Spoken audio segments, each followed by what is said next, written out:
This is WWE superstar Drew McIntyre, and you're listening to the WWE Podcast. The champ is the one that everybody wants, me. Becky Lynch is going to WrestleMania. Claymore! Austin 316 says I just whipped your ass. This is my iron. You're going to acknowledge me. All right, welcome to the Mailbag on this Wednesday, December 20th, 2023. We're going to jump into your emails right here. And as always, every single week here on the Mailbag, we're going to give the patrons priority on the show. So if you want to be a priority on the show, join patreon.com/WWE podcast. All right, let's start with patron Shahar. Good to hear from you. She says, "Hey, Matt, hope everything is fine. First of all, shout out to you for the breakdown of Becky versus Nia. Day one indeed. One thing about this match, I think Rhea somehow is going to interfere. Maybe she will try to hurt Nia, but will end up costing Becky the match, which will finally light up the match for Becky versus Rhea. That is certainly possible, but here's what I don't see happening, is Rhea attacking Nia. What's the beef there? Plus, they're both heels.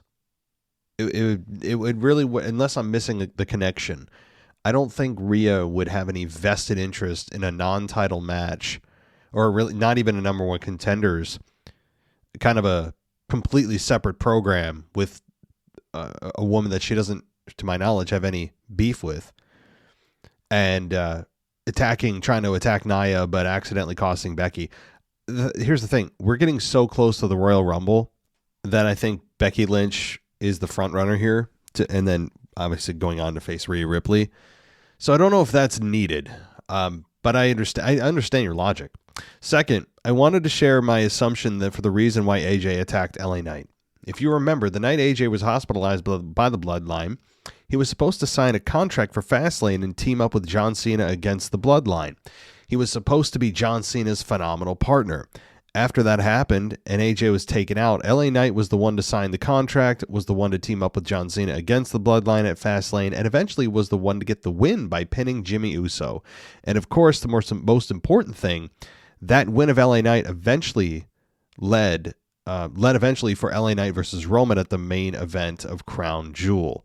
So AJ Styles' narrative is, you took advantage of me being taken out. You took my place at Fastlane. It should have been me at the main event of the Crown Jewel versus Roman for the first time in Roman's title reign. So I'm going to come for you, or I'm going to come for the Bloodline, but I'll also come for you. Last thing, who do you think will dethrone Damian Priest and Finn Balor, and when? Until next time, take care." Well, thanks, Shahar. So I could see WWE using this logic when AJ Styles explains himself on SmackDown, which apparently he's going to. That could be the logic, tying all the way back to that moment when he was attacked by the Bloodline. But if they use that logic, I'm not quite following, because somebody has to fill that slot.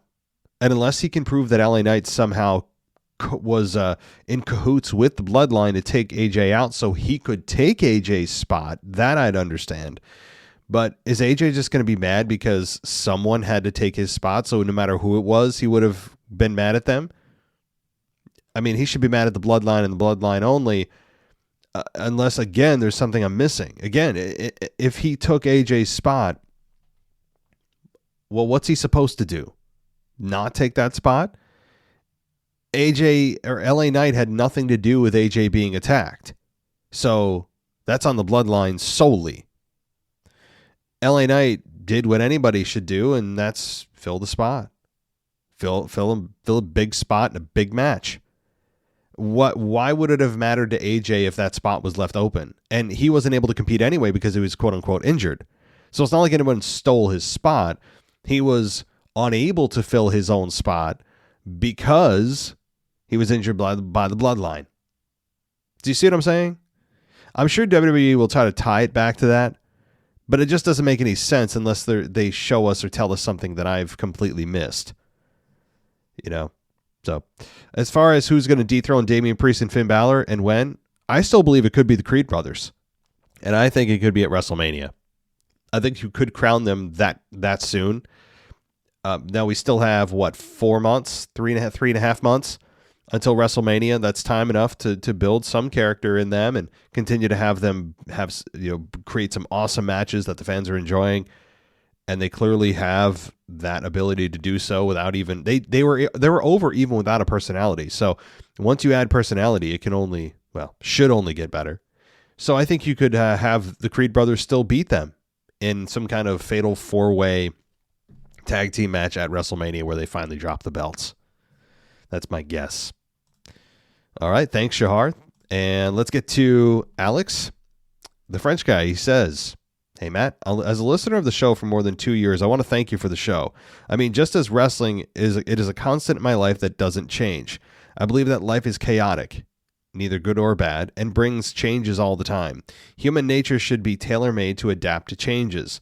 But in a changing world, being able to listen, mostly during the roads and to work, to the podcast and be a part of it has been a blast. Thank you, Matt, and all the WWE podcast team." Well, thanks, Alex. As I say, every time I get compliments, I don't know what to say other than, I appreciate that. And you never know who you're reaching. I'm sitting here in upstate New York. I have no clue who's listening to this. I can see the numbers. I can see the geographic areas. But obviously, I don't know who the specific people are. I don't know anything about the people, most of the people that listen to the show. I only know something about you if you write in. So if I'm a part of your general routine, that's pretty cool. That's pretty cool. And I'm sure that you don't love all the shows. We pump out so many shows that I'm sure that you're being overly generous with everything that we put out. It's, I try my best. My team tries our best, but obviously every show isn't going to be a home run. I even sometimes come off the microphone and I'm like, man, I was awful. I'm going to, I felt like, sometimes it's the first time I've done this, and I've done this for nearly 10 years now. And so I'm sure that'll happen. And then there's other times I come off and I go, man, I feel like I kicked ass. Most of the time it feels like somewhere in between, but I appreciate that, Alex. And if we can be the constant for you in this chaotic world, then we will do so. All right. Let's continue with our patrons. Let's get to Bad Fish. And he says, "Hey guys, Bad Fish here. I just wanted to start out by wishing everyone a Merry Christmas." Well, yes, you too. And here's what I appreciate about that, Bad Fish. You didn't say Happy Holidays. Nothing against any other holiday, but you're just specifically addressing Christmas. You know what I mean? Today's day and age, everyone just uses the blanket statement of holiday to cover anything else that anyone may be celebrating. But it's not slighting anything to say that you're just saying Merry Christmas to someone. You know what I mean? So the Merry Christmas thing has kind of gone away because it's, people are worried about offending somebody else. So I appreciate that. Even if you don't celebrate, it'd be like somebody, okay, I'm not here. I'll just tell you guys, I'm not Jewish, but if someone said Happy Hanukkah to me, I'd be like, oh, okay. Like I don't celebrate it, but I'd say thanks. I don't celebrate, but thanks. That's the normal response. But thank you for that. Next thing I wanted to say about Gunther. I've never seen any way to turn him babyface, but after watching Raw and the constant scolding he's been giving Imperium, it almost seems like it's leading to something. WWE is good at throwing curveballs with storylines. It looks like Imperium is going to split because of the tension between Vinci and Kaiser, but the curveball would be they turn on Gunther and beat him down. I could see it work. What say you? Yes, that seems to be the case. I could absolutely see Gunther turning babyface here. I mean, it's not going to be difficult to do, to be honest. Okay, he doesn't have a catchy theme song. He's not Seth Rollins. He's not Sami Zayn. He's not Cody Rhodes, where we can all do and play sing-along. But there was a time, and I was old enough to remember, massive baby faces, some of the biggest of all time, weren't over because of their music that you could sing along to. Did anyone sing along to Austin's music? Did anyone sing along to The Rock's music? To some degree, people started to chant along to John Cena's music, but they made up their own words to it. John Cena sucks. It was just kind of a parody.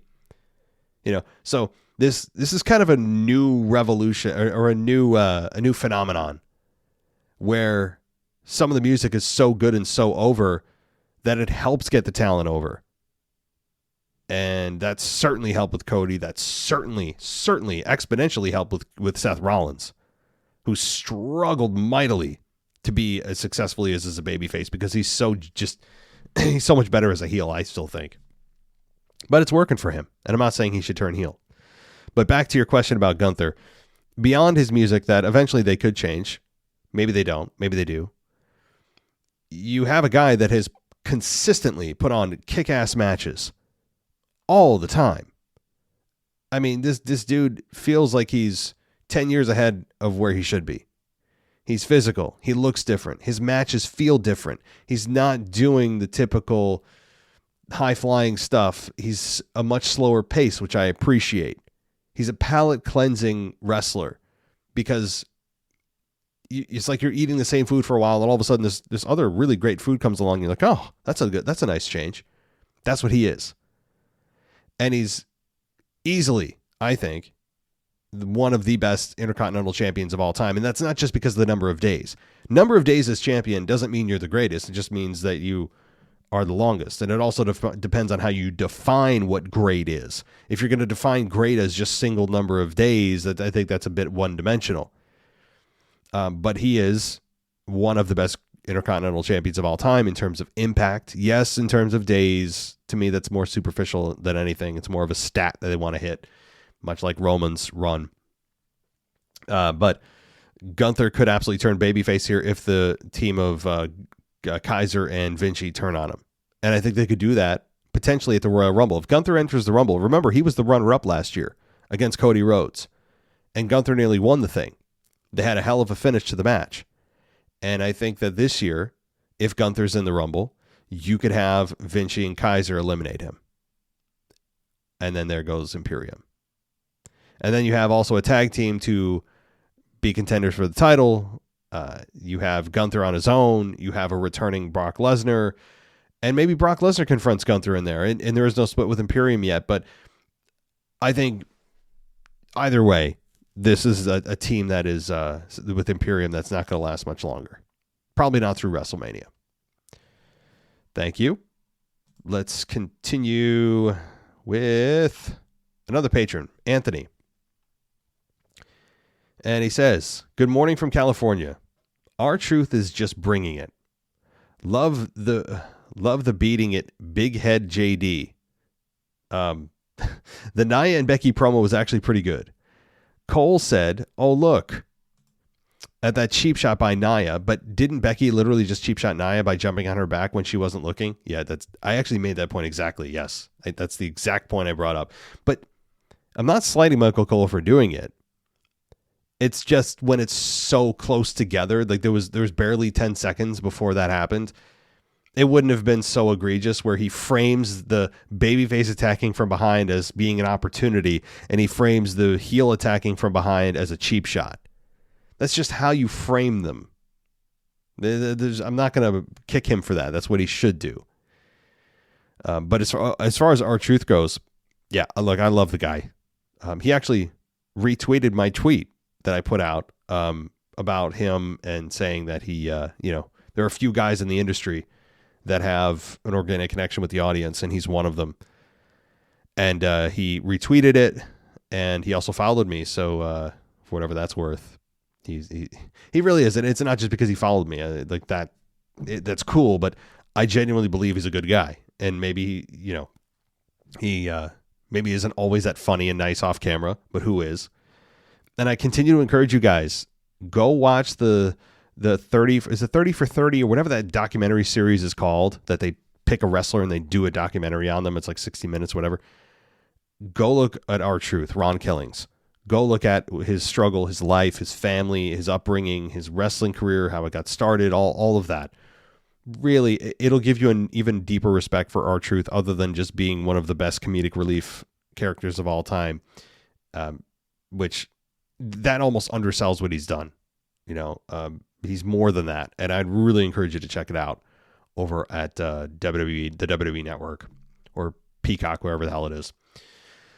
So you also say you can't wait for day one in the Rumble. There's a live event in my area at the end of the at the end of the month. Have you been to one? How are they? Keep up the good work and happy holidays to you and yours. Well, thank you, Anthony.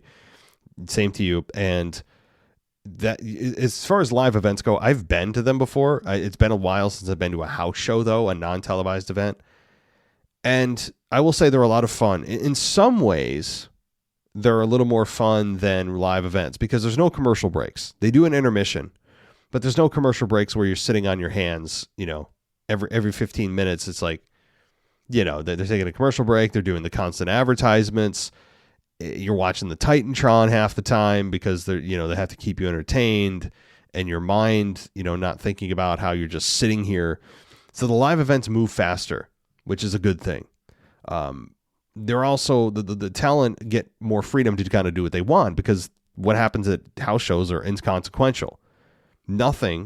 Almost nothing that happens at house shows translates to TV.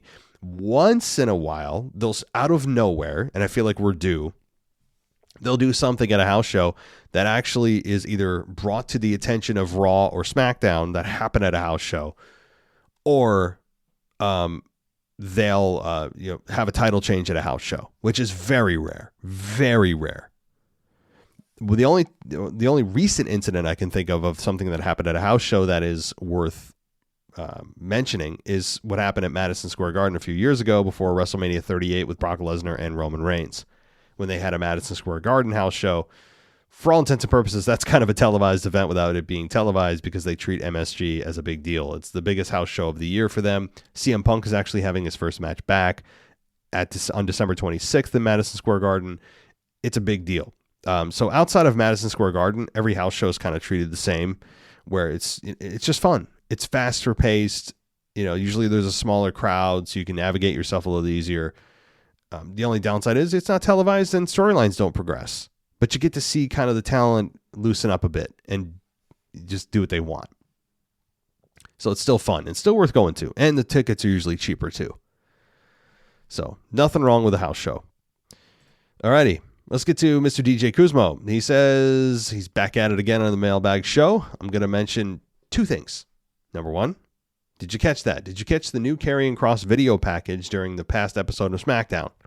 Referencing something about, quote, new beginnings for 2024 and connecting the dots to character changes of Drew McIntyre, Madcap Moss, there's a name I haven't heard in a while, who was released in September, a returning AJ Styles, a slight change to Rey Mysterio, and the cracks in the bloodline with Jay and Sammy no longer being members. Anyway, I'm all in for whatever creative plans are for Kross and Scarlett, because hopefully 2024 could be the start of heavy singles push for Kross, from the upper mid card to the main event. I'm calling it out early. Karrion Kross wins the Money in the Bank briefcase next year. I don't think that's such a crazy idea. It seems there's been a whole lot of start-stop though with Karrion Kross. So I think you're right. If this new gimmick, whatever it is, this tweaked gimmick catches on, then I think he's a front runner because the Money in the Bank briefcase is it's a prize made for a heel. It's not a prize generally made for a babyface. Even though you want your favorite good guy to win, do you really want them to win, though? Because the way that they would cash in would smartly be when their opponent is at their weakest point, which goes against what babyfaces do. So, the goal of winning actually contrasts with the values of how WWE portrays babyfaces, if you know what I mean. So, sure, I'm down for that. Number two, since WWE is bringing back the PLE or pay-per-view events of day one on Monday, January 1st, and the New Year's Revolution on Friday, January 5th, do you see this becoming a sort of annual tradition every year since there's an 8-week gap between Survivor Series and Rumble? From time to time, NXT pay-per-view style events on the USA Network like Vengeance Day, Great American Bash, New Year's Evil, etc. Even on AEW, they have from time to time pay-per-view style events on TBS and TNT like Battle of the Belts, Blood and Guts, Fight for the Fallen, etc. The concept for having pay-per-view on closed cable circuit TV has been in existence for many years in the days of the Jim Crockett Promotions with their recurring series of Starrcade events every month. Anyway, with that being said, it would be cool if WWE adopts that concept for Raw and SmackDown maybe like once per quarter. DJ signing off. That would be cool. And it seems like they're moving towards this pay-per-view or PLE without actually officially making it a PLE type of event. If you remember, originally it was nothing, just regular Raw. And then we were told it's the day one edition of Raw. And now they've dropped the Raw thing and it's just day one. But it's not a PLE. It's still Raw. So I'm good with this because it also kind of gives those who are on the fence about giving WWE a try, maybe they're coming back for the first time. It's free TV, so there's no excuse. And so you are able to, as a potential customer or viewer of WWE, sample what they have to offer with potential PLE events. And giving away essentially a PLE for free is a smart move without labeling it a PLE.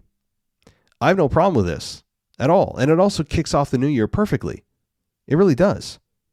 Now, the question is, are they going to do a day one event when Monday doesn't fall on January 1st?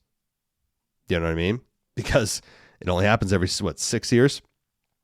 7 years, 6 years because of leap year.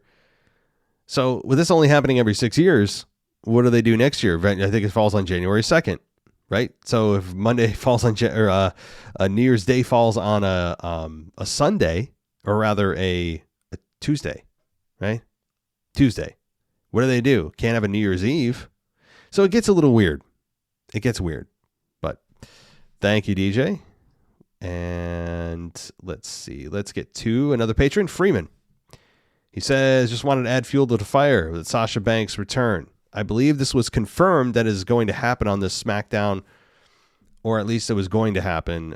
Think about the breadcrumbs. We get a PLE where the story was Charlotte Flair and Becky making up, heavy-handed writing about Bayley leaving Damage Control, and even a few months back, a direct call out to Bayley being one of the 4 horsewomen.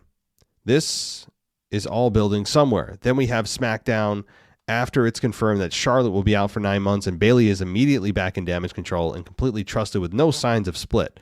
That's very true. Yeah, that was weird.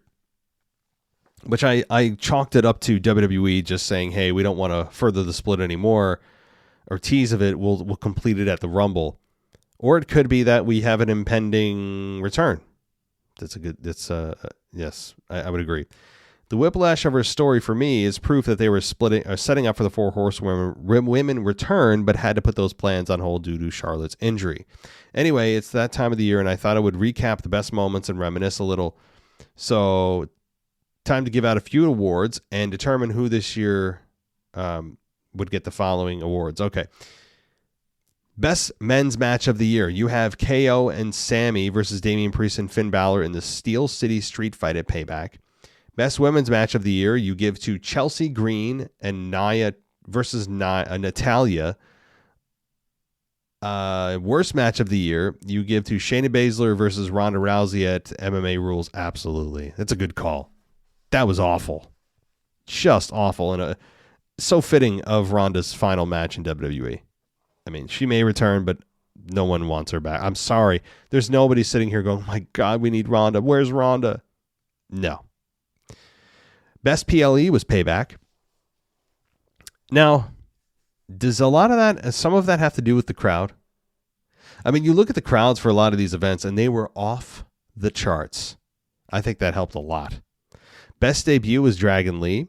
Best return was R-Truth. Most interesting story you have is Drew McIntyre's heel turn. And most improved wrestler, Dirty Dom. I like that. Good stuff. As an aside, it would be cool if we could get a Patreon poll on to vote on some categories and to see how this community feels about how you feel. Yeah, I like that. Yeah, let me throw a poll up. I'll throw a poll up the next day to patrons only who are interested in such things about kind of like a, what you feel is the best men's match or women's match or best debut, that kind of thing. I'll throw some polls up. That's a good call. Thanks, Freeman. All righty.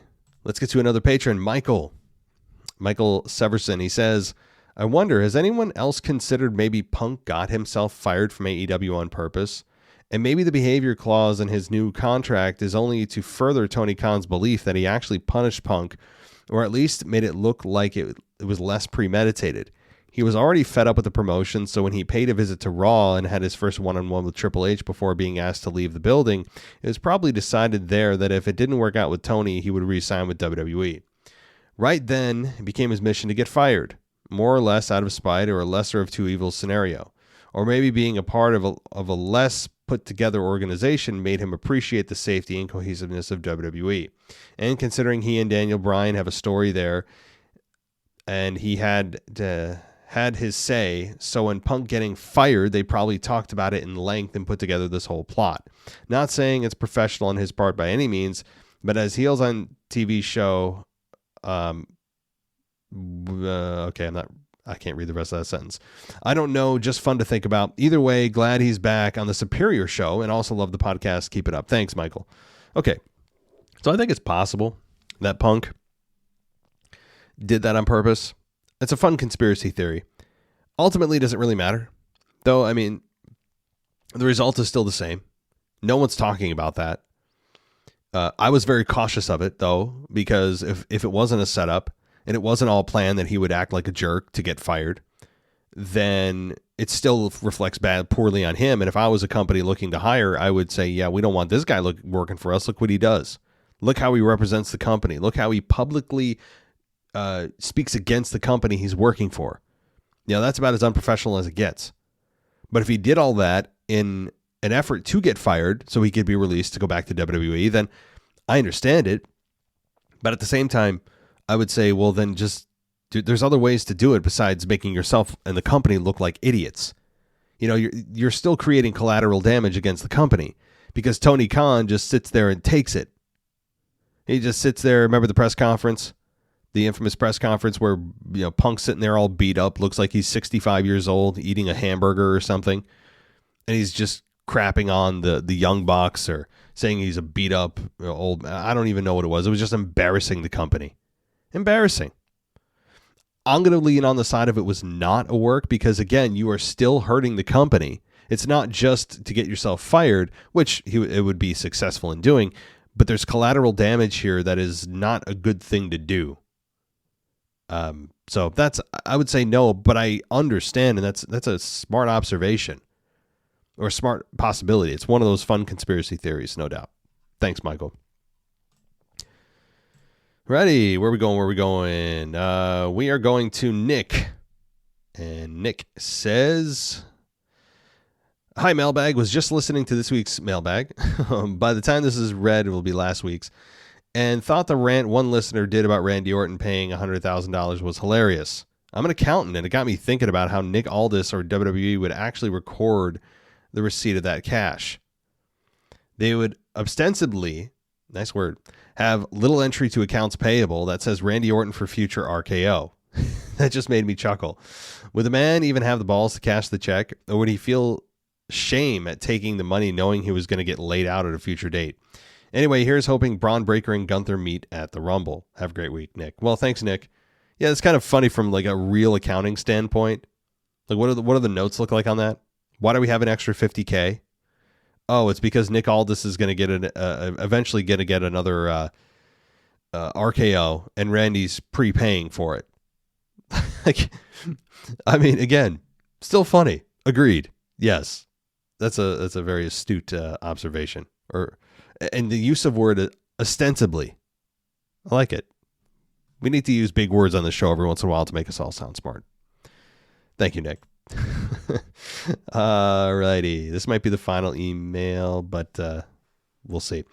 All right, this is Nick from Eugene. Nick says, happy holidays from the Pacific Northwest. Just want to touch on a few programs with my thoughts. First, it is so exciting to head into the Rumble and WrestleMania season with so many potential matchups and storylines at their disposal. As you talked about in the current state, they have multiple legitimate ways to go with the Rumble winner. While I think it'll be Senator Rhodes as most logical way to get the program started from different brands, I'll throw you one more in the mix. After Drew takes the title at day one, Seth should be in the Rumble as another potential winner to get his revenge match. I don't think he'll win because he's on a collision course with Punk, but it's another Final Five contender. Yes. Seth, I really am hopeful that Drew does win the belt at day one. He's almost in a have-to-win situation, too, because he's done such a nice turn. He already lost to Seth once clean. He's got some momentum behind him. Fans are responding in accordance with what they want him to, and want them to respond as, which is booing him. And him losing again clean to Seth would, I think, take a lot of the momentum out of his turn here.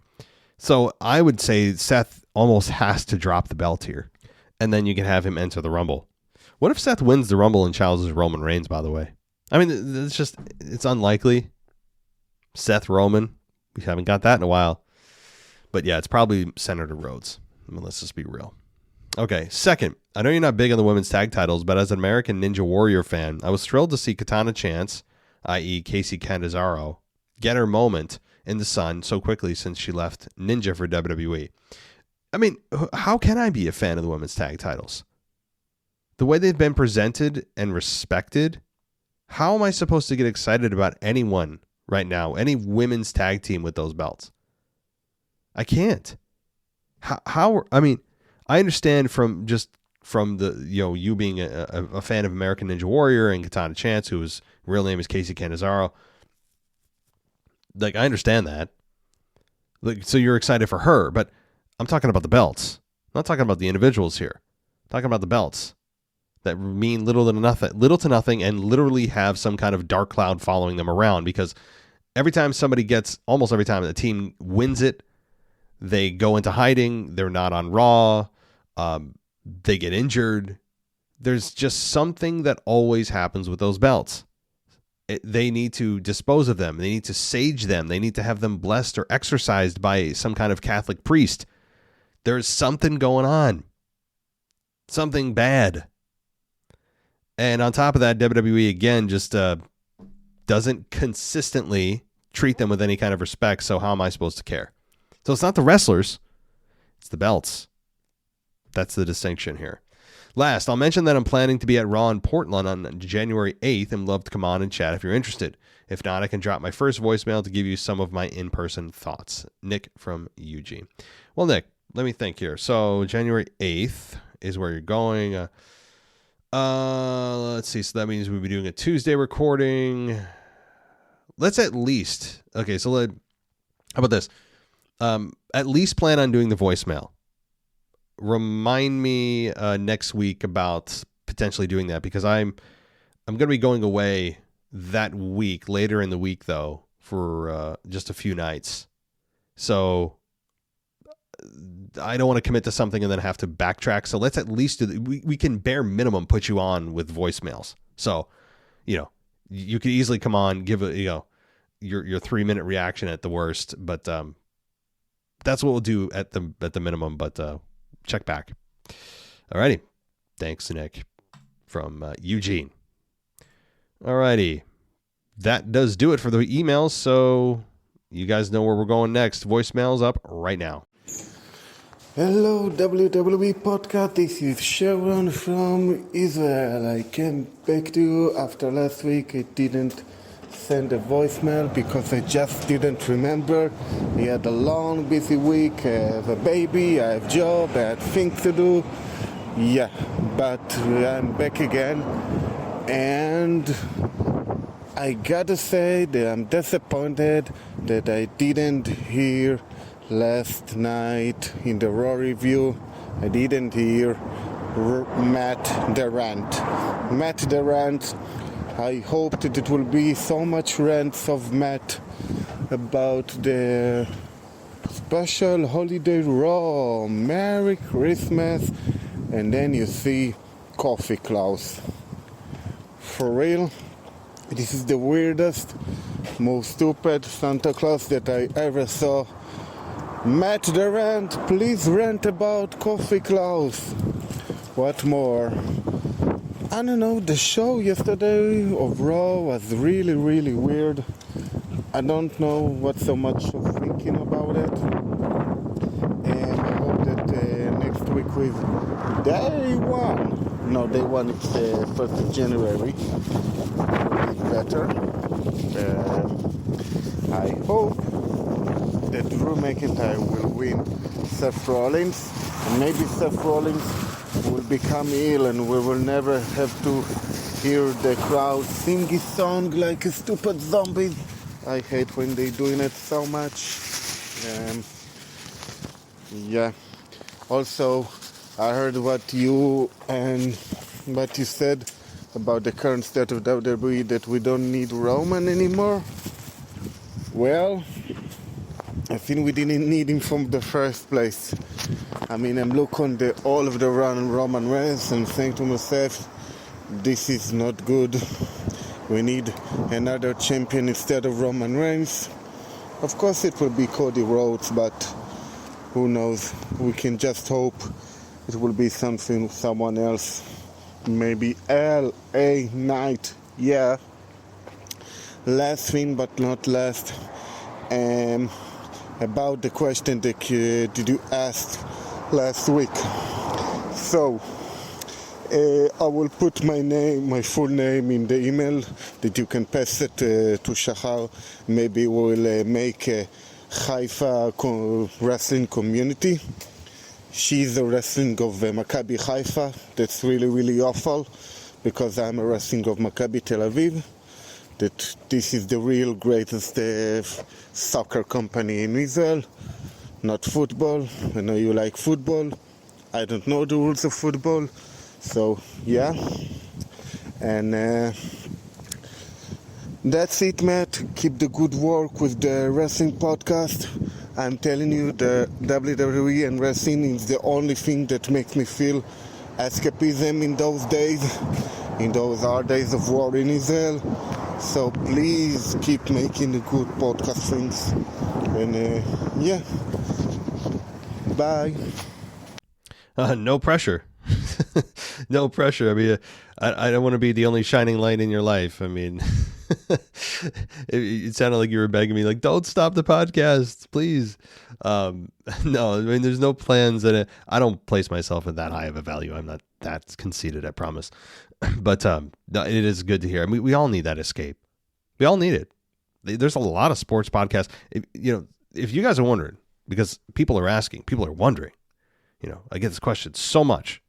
If you can see hear my sarcasm in my voice, but I will tell you, here's my library in my Apple Podcast. People I've had people ask me, what do you listen to? So I will tell you, in my podcast list, it's not very long. I actually have my own because I'm subscribed to my own podcast. I don't listen to myself though. I have, the Wade Keller Pro Wrestling Podcast. Really good. I mean, I enjoy the Torch. No harsh feelings to them. They actually are one of the reasons I started my own show. Like, Wade Keller is very good.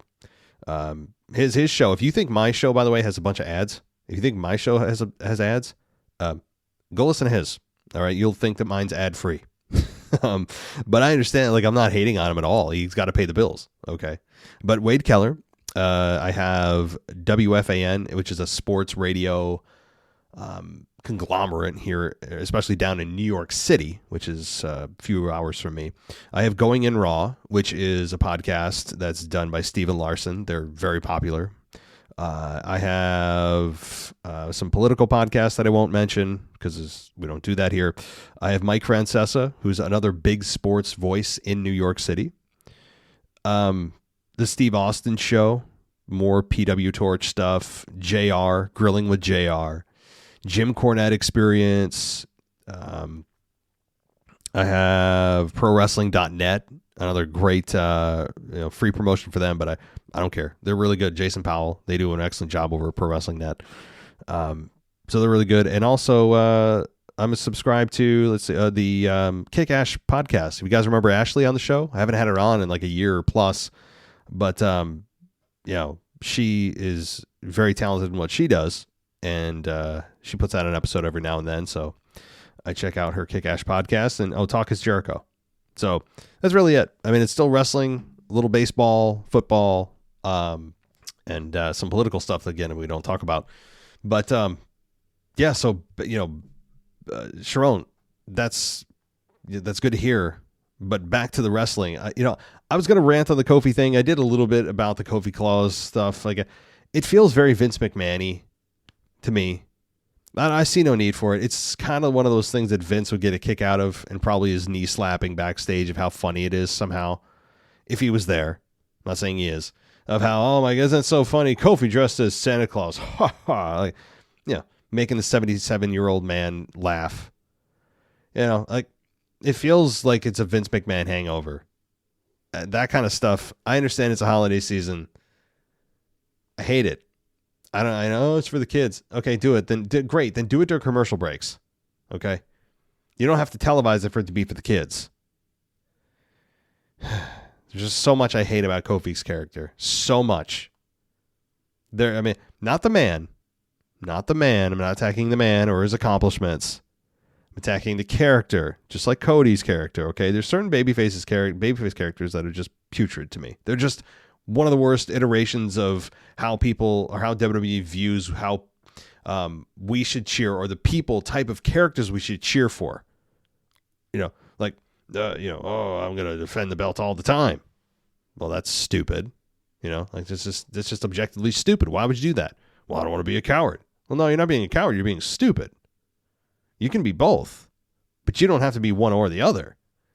You know what I mean? Like, I don't know. But yeah, I mean, the Kofi Claus stuff is just ridiculous.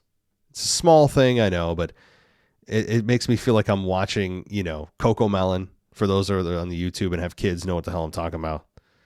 All right. I feel like I'm watching like Miss Rachel again. If you don't know what that is, you don't have kids. And I'm just, that kind of stuff is obnoxious. But it was a weird. I mean, when you say it was a weird episode of Raw, I mean, any holiday editions of Raw are going to be weird. Next week is a recap show, from what I understand, because it falls directly on Christmas Day. They're obviously not going to have a show then. So things really start again in 2 weeks. So, hope you enjoyed, Sharon. All right, let's get to the next voicemail. WWE Podcast World, this is DJ Kuzmo back at it again on your Mailbag show. Record to you live on a Wednesday morning. Very cold as usual, very chilly as usual. And let's get to your favorite show to come on every single week on the Mailbag. And I'm talking about the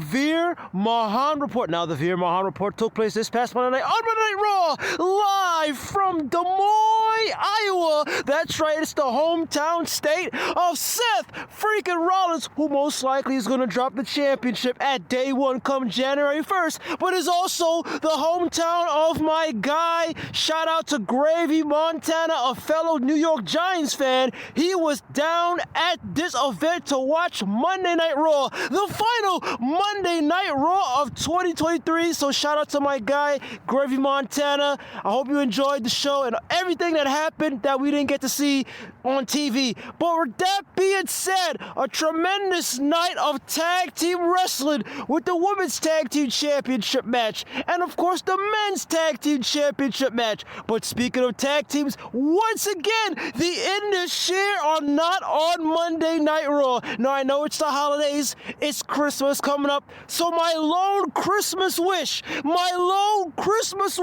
is that for the Indies share of my guy Veer Mahaan, Saga, and the modern day Maharaja to be on Monday Night Raw consistently doing some sort of program in 2024, because of course this was the final Monday Night Raw of 2023. So my hope, my Christmas wish, my lone Christmas wish is to see the Indies share in programs consistently on Monday Night Raw, or if they get drafted to SmackDown, or if they go to NXT, whatever the case may be, I want to see these guys progress in 2024, because it is none other than my guy, Veer Mahaan and Saga and the modern day Maharaja Jinder Mahal. Now yes, I understand, why is he always talking about the Indies share? Why does he always have to give the Veer Mahaan report? I'm saying it, and I'm going to continue to say it until my guys get consistent booking on Monday Night Raw. Now, with that being said, this is your guy, DJ Kuzmo. Merry Christmas, Happy Holidays. I'll see you next week, or you'll hear me next week on the Veer Mahaan report. BUC, stay with my friends, be kind to one another. This is your guy, DJ Kuzmo, and peace. All right, DJ. Yeah, actually, wouldn't you be on and shouldn't you be on more once they start actually being consistent? I mean, then you get to really have a commentary spot on them every week. I mean, it's up to you. I mean, but that also depends on if WWE is actually going to make them consistent. That's the other part of this, which they have not yet shown. So I don't know what they're going to do with them. I'm kind of disappointed that they haven't already done something significant with them. And I don't mean them give a championship run. I mean making them relevant, just having good matches, just putting them on air. That's it. Or even in dark matches. From what I understand, they're not even doing that. Like, they're not even doing the bare minimum. They had something good going, especially with Jinder Mahal, who's a great mouthpiece, great manager. Or at least he was so far. I don't understand. Don't understand, man. But happy holidays. Merry Christmas to you as well. And we will continue to wait for them. And if WWE is listening, maybe Kofi Claus can grant DJ Kuzmo's wish. And that wish being bringing on the Indus-Shear to Monday Night Raw consistently. Alrighty. Let's get to our next one. Hey, Matt. This is Tim calling from Arlington. Patron Barbecue is my name, if that matters. But there's one rant. Now, I agree with you on most things, but I don't on a lot. And there's one rant that you have every now and then that I finally just had to call and say something about, and that's how you hate how they welcome you to Monday Night Raw or SmackDown or whatever. And it's never bothered me, and I'm going to tell you why. And this probably won't change your mind, but it might. Who knows? It's a live show. And what I mean by that is if you ever go to any live show, they always welcome you to the show. If you go to a stand-up comedy club, they're going to welcome you to the club. A theater, a performance, Heck, Saturday Night Live has been doing it for how many decades now? Every show, Live from New York, they welcome you. So it's never bothered me because, it's a live show and they're welcoming. They're not talking to us, I don't think, when they say that at home watching on TV. They're talking to their live crowd. They're welcoming them to their show. Welcome to Raw. Welcome to SmackDown. Anyway, that's all I wanted to say. Like I said, it probably won't change your mind. It's going to bother you every time you hear it, just like it doesn't bother me every time I hear it. But that's all I want to say. So thanks for hearing me out. Bye. All right, Tim. So I appreciate. See, this is what I want. I want healthy debate. This is what I want. I like it. When something, there's a lot of you don't disagree. You just said that there's some things you agree with me on. There's a lot that you don't, and yet you're still a patron of the show. I appreciate that. As we need more of that in this world, I have to say, and not want to kill each other when someone doesn't give you the opinion that you have, right? So here's the thing. Did that change my mind? The answer is no. But here's what I'll say. I agree. Yeah, it's a live show. It is. And other major shows have done it forever. That's indisputable. But here's the issue.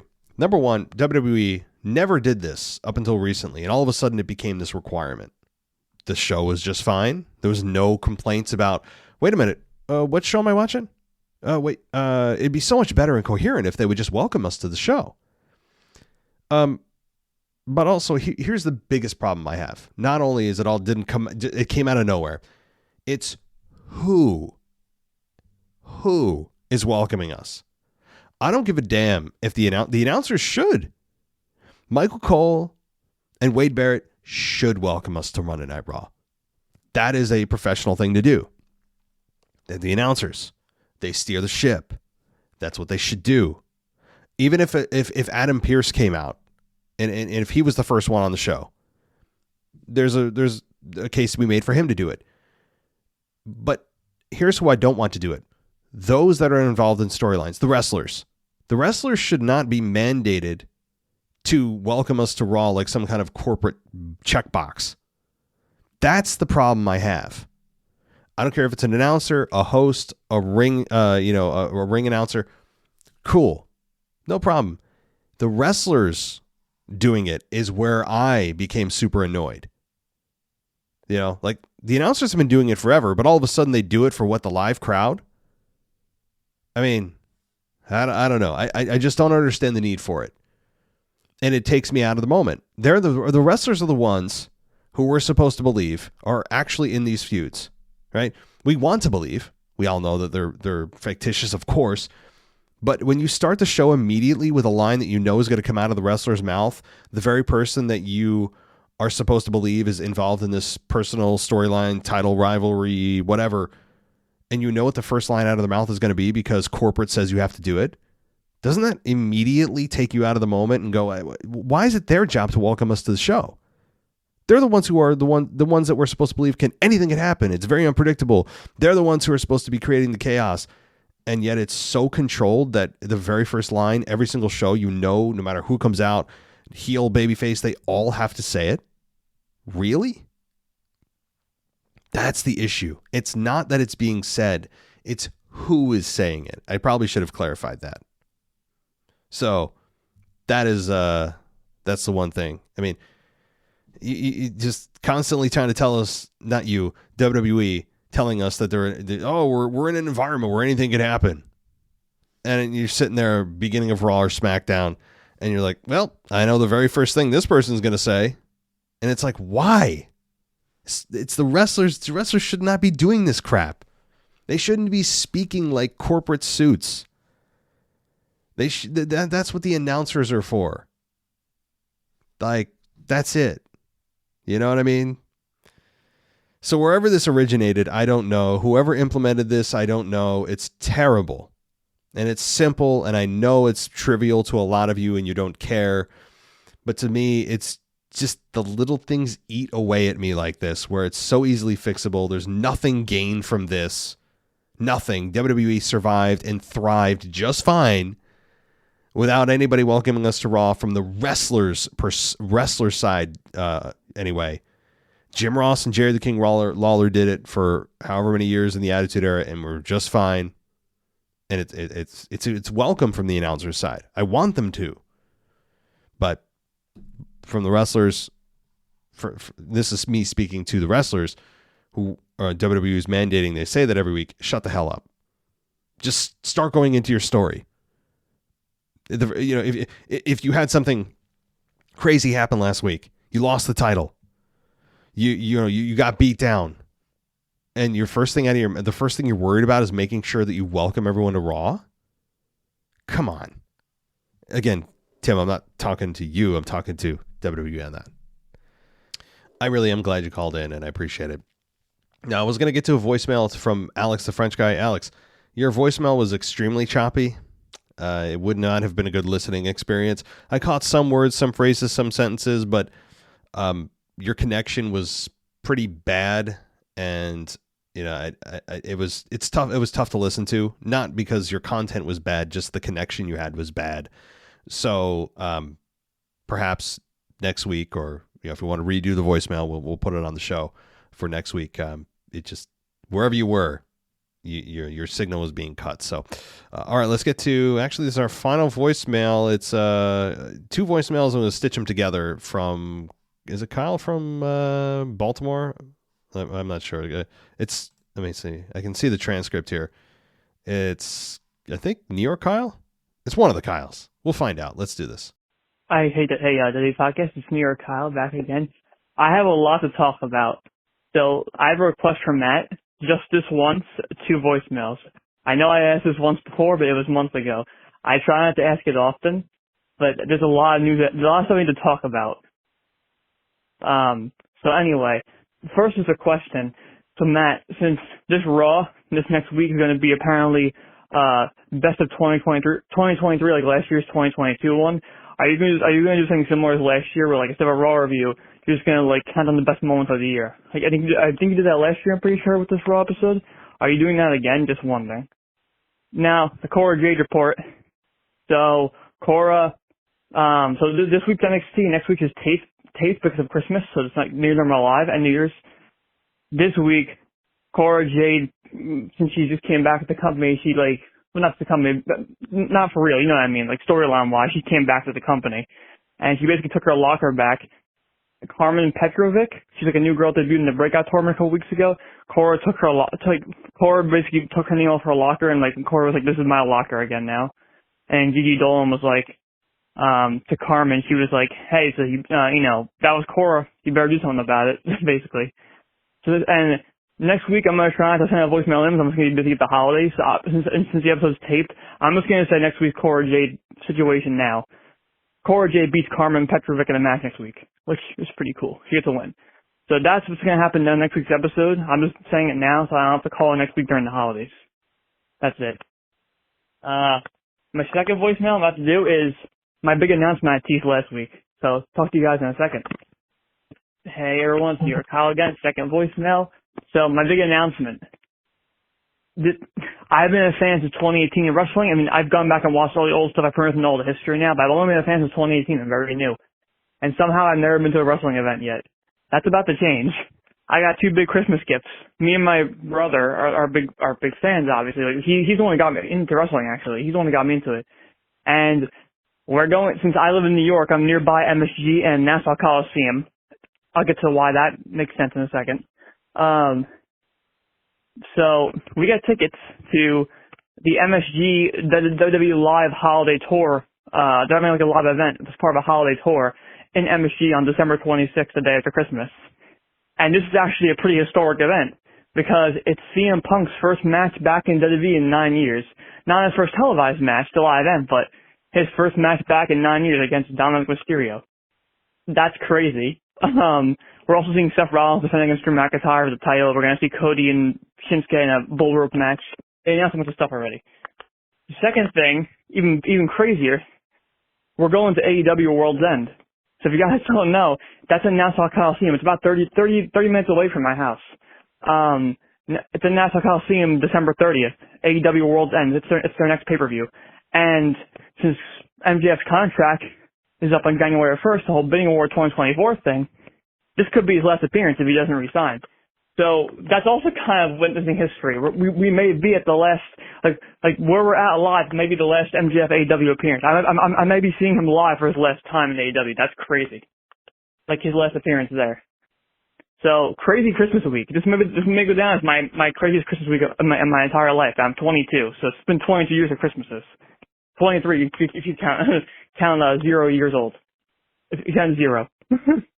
But anyway, that's all for this week. Hope everyone has a Merry Christmas and Happy Holidays, Happy New Year. Like, hope everyone has great holidays, Happy Holidays, basically. That's what I'm trying to say for everything, every holiday, New Year's, Christmas, all of it. And I'll talk to you guys probably in 2 weeks. Next week's Christmas. So peace. All right, Kyle. Lot there. You crammed a lot in, and I let this slide. Here's the thing too. When you add up the minutes, you're only about a minute over your 3 minutes. So it really wasn't that big of a deal. And it is the holidays. I'm feeling generous. So, and you've been listening to the show for a while. Okay. So, this is my gift, to you from Christmas is 2 voicemails. So, all right. There's a lot here. Let me start with the fact that you've been a fan since 2018. You missed a lot, but the good news is, you're in the digital age, which means you can go back in any library and dig up all that stuff. If you were back in the Attitude Era and you just came on, well, good luck. I mean, you have to buy VHS tapes, DVDs when that came out. So you're in a good era to really play catch up if you want to. And the fact that you haven't been to an event yet, and the first one you're going to is a house show in Madison Square Garden, boy, you talk about setting the bar high. I know it's a house show, but they always make big house shows in MSG, always. So you're going to see, for your very first time back, CM Punk's first match back, non-televised against Dom. That's awesome. Then you're going to World's End. And you're watching, like you said, potentially MJF in his final AEW appearance on at least in a pay-per-view capacity before he comes to WWE, if he does. And there's a lot of people saying, to me, oh, well, he's already re-signed or the table, How do you know that? You know what I mean?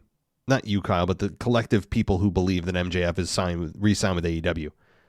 How do you know that exactly? Well, he must have, I heard. No, until it comes from AEW or MJF himself, I don't buy it. Let's be real with one another. If you believe, anyone out there believes that MJF will not be better off in WWE, you are fooling yourself. You want to believe that WWE wouldn't make him a bigger star.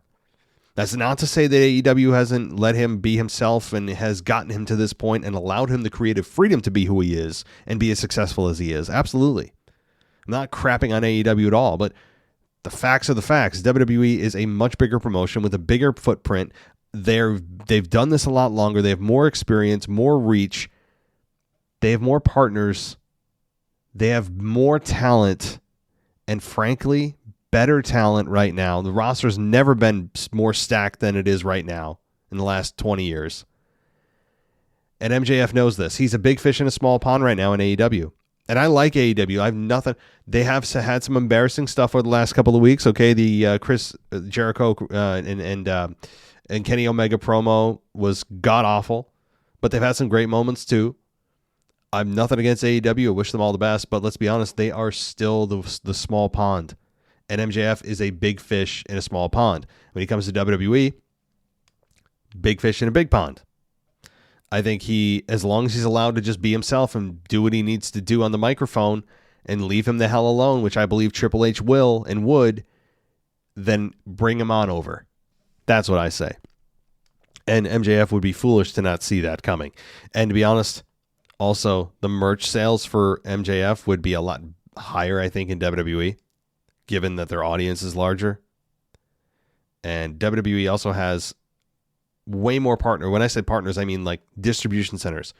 We're partnered with Target. They have WWE t-shirts. Amazon, they have t-shirts. They're just everywhere. Okay. They have a bigger reach than AEW does right now. And again, the biggest thing, they have more talent, and talent he hasn't worked with yet. I feel like MJF has kind of done it all in AEW. And it's just ready to move. And I don't know what WWE's offer is to MJF. If they've even put an offer in front of him, I don't know. But to me, whatever that number is, I'd meet it. Now, ultimately, do I think he'll sign this round? Maybe not. Maybe he'll sign a 1 year short-term deal with Tony Khan, because Tony Khan needs MJF more than WWE does, so he's willing to probably dig deeper than WWE is. And he's a little more desperate to maintain MJF, knowing what he means to AEW. He's a pillar of AEW. And so I think Tony will dig deeper in the pockets to keep him.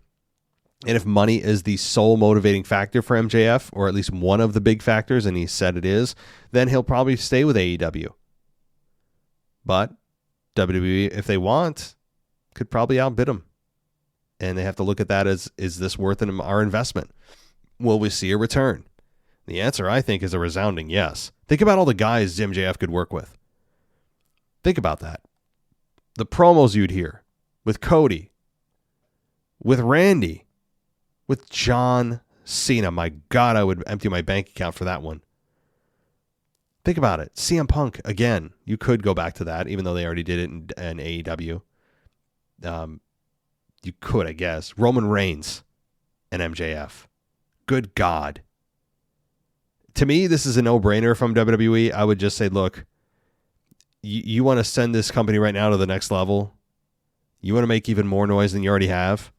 It's WrestleMania season.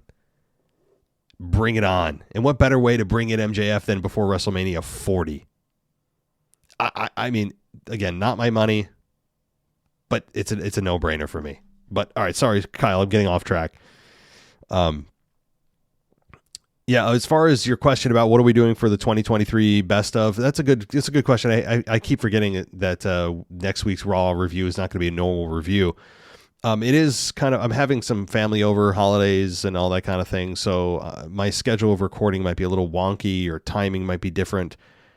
But I'll put up something. Yeah, logic would lead you to believe that I'm going to put up some kind of review, best of. Absolutely. I think I did do that last year. So perhaps I'll do that again and just give you guys my best of in WWE for 2023. So thanks, Kyle, and enjoy yourself. Have a happy holiday or Merry Christmas to you and your family. And, you got 6 days as I record this before you get to see CM Punk in the ring for the first time in your life, and for the first time in a WWE ring in 10 years. So, thanks so much. Thank you to everybody. Thank you to all the emailers. If you guys want to go ad free, patreon.com/WWE podcast is the way to go. We also have a new thing on Spreaker where you can become a supporter on Spreaker. I don't know how many of you listen directly. Now, I know not too many. Based on the stats, there's not a whole lot of you that listen directly through Spreaker. But if you have the Spreaker app, you can support the show.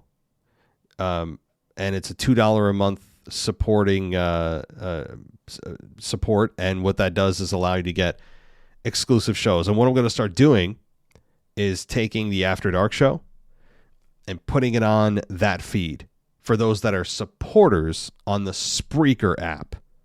Again, I don't know how many of you there are, given that I know almost all of you listen on either Spotify or Apple Podcasts. Some of you even on Amazon. I know Amazon has a podcast list now, or sometimes through the website itself. But that's where the majority are. So just wanted to throw that out there. If you are on Spreaker for some reason, directly on Spreaker listening to this show, if you click, there should be a support button. It's a brand new feature, and become a supporter starting this week in 2 days when our new show drops of After Dark. That will be placed exclusively, including Patreon. That's not going anywhere, but that will be on the paid side of things on Spreaker. So just another incentive. I may also at some point move it to the Apple feed too. I mean, that would probably be the smart thing, right? Move it to where the actual audience is. Sometimes when I say things out loud, I'm just sitting there going, why am I not doing this? Alrighty, I'm done. It's late. It's almost midnight here. I'm about to head out here. So, everyone, thanks so much. If you don't hear from me before Christmas, Merry Christmas to everybody if you celebrate it. And if you don't, well, enjoy your weekend. And I'll be talking to you guys soon. Take care. Thanks for listening to the WWE Podcast. Don't forget to subscribe on your favorite podcast app so you don't miss a show, or head to WWEpodcast.com. And for all of these shows ad-free, head over to patreon.com/WWE Podcast. Until then, we'll see you next time.